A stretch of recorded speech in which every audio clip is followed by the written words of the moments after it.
So this is Castlevania. Castlevania 4. Castlevania 4. There were 3 more before. Yeah, I think actually there were, might have been more than that. Actually, probably some random various ones that didn't make it out spin-offs. of Japan. Of course, everyone knows that Symphony of the Night was the best Castlevania. It's the PlayStation. Yeah, one, that is. It's it? the one that everybody holds in the highest regards. I never really. I only ever played like a tiny little bit of this game. Yeah, no, me. Or this game series. Me too. I never really got into it. It wasn't my vibe. But the whole Dracula and this, vampires and stuff. Yeah. I mean, I do like monster shit, but not a massive fan of that sort of mythology. I like the whole Bram Stoker's movie adaptation. But this is really cool, though. I just turn the volume down because I'm fairly sure that will all be echoing on the mic, which would be nice. Yeah, this would have been a cool intro back in the old day. Yeah, when 'twas a lad. Well, any game that had made an effort with an intro. Yeah, big sprites and just I don't know anything interesting. Well, I mean that Kirby intro, it's hard to top that Kirby intro. Yeah, I mean that was every 100 years, the forces of good mysteriously start to weaken. Thus, the power of Dracula starts to revive itself. His power grows stronger and stronger every 100 years. Beautiful. You gonna do the rest? Okay. Dracula has revived many times. However, his sinister actions have been consistently thwarted by the Belmont family. Now you sound like a cheesy 1920s news reporter. I'm just going for 1920s for some kind of vague vibe with the tying in with the whole Dracula thing. Fair enough. This is long. Just skip past this. This is boring. I don't want to hear. I don't want to hear this. It's been 100 years. Skip it. How many years? Skip it. 100. Yeah. Okay. Start this game. Yeah. Because Jesus Christ, I mean, intros are intros, but your name is Dick Chucker. Good. That famous vampire hunter, Dick Chucker. Because as we know, Dick Chucker the Chucker has done family. everything. Yeah. You may have to put Dick CHKR. Yeah, you're going to have to go back and put CH because I don't think you can put CHK. Dick check. Dick chill. Oh shit! What have I done there? Ick chill. Perfect. That's exactly what we were going for. Look at him, badass. The famous adventures of vampire hunter Ick Chill. Dick Chill. Yeah, it's Dick Chucker's brother, Asian cousin. Ick Chill. Ick Chill. His adopted Asian brother. Oh yeah. I forgot this has got whip physics. This is goes. Yeah, I mean I don't know what to make of the whip physics. Honestly, it's slightly flaccid. Yeah. Take that. Get out. Go away, you. Get away. Get away from here. You're not welcome here, boy. You do have a time limit, by the way. Oh, yeah. I should point out this isn't like Metroid. You can't just wander around doing what you want. You have a time limit to hunt Dracula. Hunt him down. Turns out it's 420 seconds right now. #blaze it. You probably get more time back. I don't know how this particular Castlevania's mechanics work apart from the whip physics, which are quite famous. I'm sure. I'm fairly sure. Everyone who likes a Castlevania game regrets the fact that they don't have. It's a pretty SNES game. Yeah, it is a good SNES game. But I'm sure the one thing that everybody misses from this SNES game is the whip physics, right? I mean, when you play those new Castlevania games on the PS3 and stuff. Where are my whip physics? Yeah, that's all you want is to be able to waggle your stick and wave your whip around. Yep. I'll whip my whip back and forth. Imagine it in VR, just waggling around. Waggling a whip. Just waggling it around. That's a beautiful, beautiful whip action, honestly. Hey, I mean, it's any wonder why there isn't, I'm here all week, everybody. Castlevania I'm games. just going to twiddle my rope around. You're like a wild, waving, wacky, inflatable arm waving tube man. Yeah, that's fine. That's fine. Keep going. We've watched 30 seconds of you wave a whip around. I call this the flaccid cowboy. Oh my god. I don't want to know about the things that your mum does for money, honestly. Okay. That's terrible. So do you know where you're going? I'm going right. Okay. Is there any reason? Because right. Because right? Right is the right way. Yeah, it does look like it's the right way at the moment. You're in a castle. I was worried there when there was a wall. I thought I was going to be wait a minute, is this like... Well, it is. Whoa, it is. These games are they're like Metroidvania. Yeah. That's where the expression comes from. Well, yeah. So. I mean, I'd never played a Castlevania game properly in my life, so well, at least you found an axe. Really know the actual attachment. Whenever I hear the Metroidvania trope, I've never really thought about it. I don't see the Metroid in Metroidvania, and I don't see the other side of it. It's basically just the... I mean, you've got no menu for selecting weapons, do you? No, but it's just the idea that there's an open world that you can wander around in, and you have to collect power-ups in order to progress through the rest of the world, basically. In the early Castlevanias, they weren't... I mean, it was bad translation was half the problem, from what I've seen. Yeah, but, probably. You didn't... There is a fair amount of backtracking in some of them, though. Yeah. Like, I think the original one was fairly linear. Everything was quite... Yeah, but everything's so obscure in some of those earlier ones, because you just... the only way you know how to do anything is because the generations have passed down the information from a game guide years after years. What are you talking about? It was the Games Master. That was how I got all of my cool information. But from what I've seen from like the AVGN videos and stuff like that, they were so obscure, like how you would actually solve some of the puzzles. There's the no classic way you wouldn't windmill. be able to figure that out. There's the classic tornado having to sit in a corner and wait for a few seconds. But that's what I mean by the bad translation side of things. Whereas in Metroid, it's pretty good, pretty well designed. It's designed. It's an open game, but it's designed in a linear sort of fashion because you have to do something to get to a certain somewhere.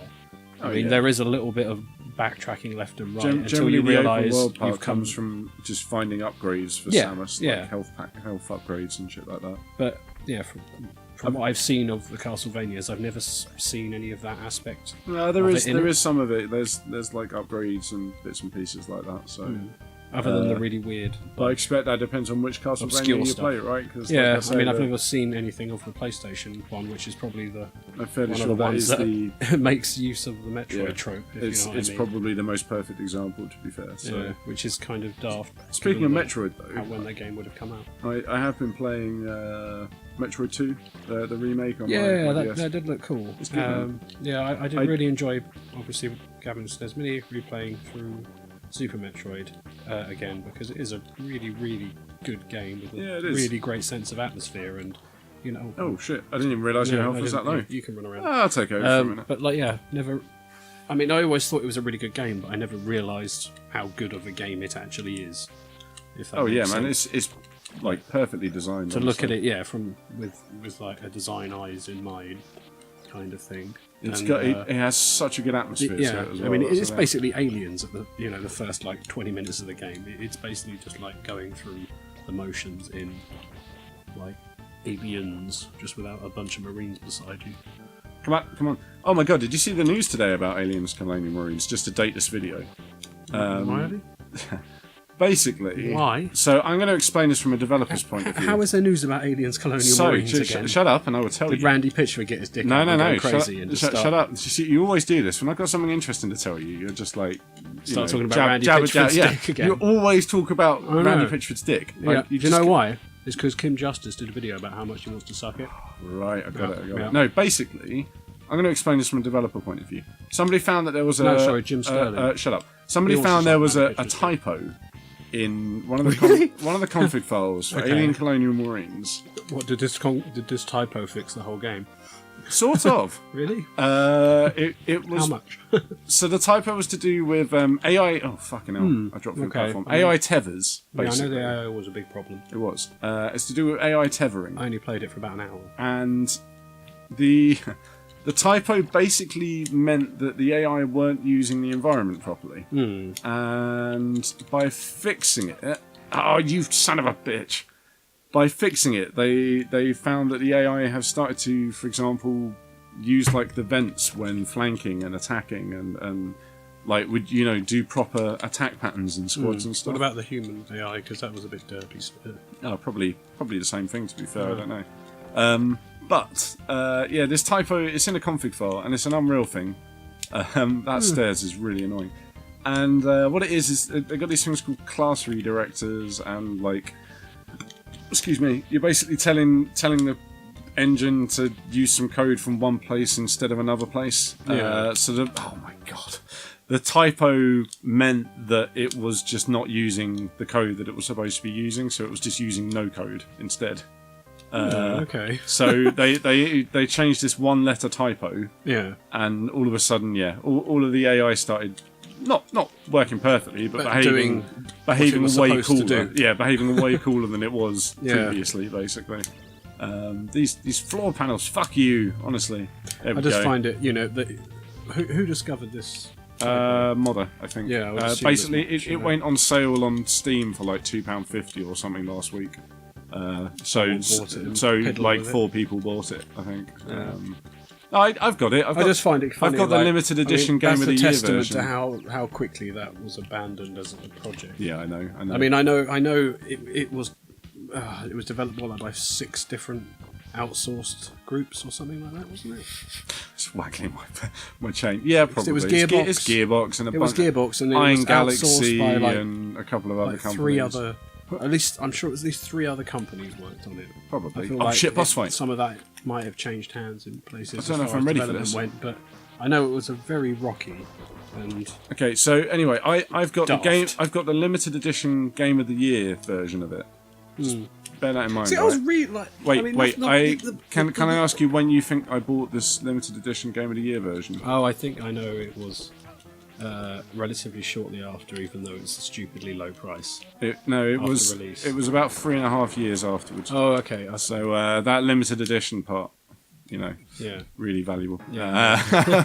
Yeah, no, but I've never played it. It's just I bought it for prosperity's sake. You are right though; it was £3 from Asda, I believe, which is a steal. I'll buy any game for £3. I'll be honest. Yeah. Barbie games, fuck it. No, but I was genuinely excited when I first heard that was picked up by Gearbox. We were watching all the videos, right? And I saw like how Randy much they love Pitchford the talking about franchise. how much he loved Aliens, and I was like, oh, okay, this could be quite promising. But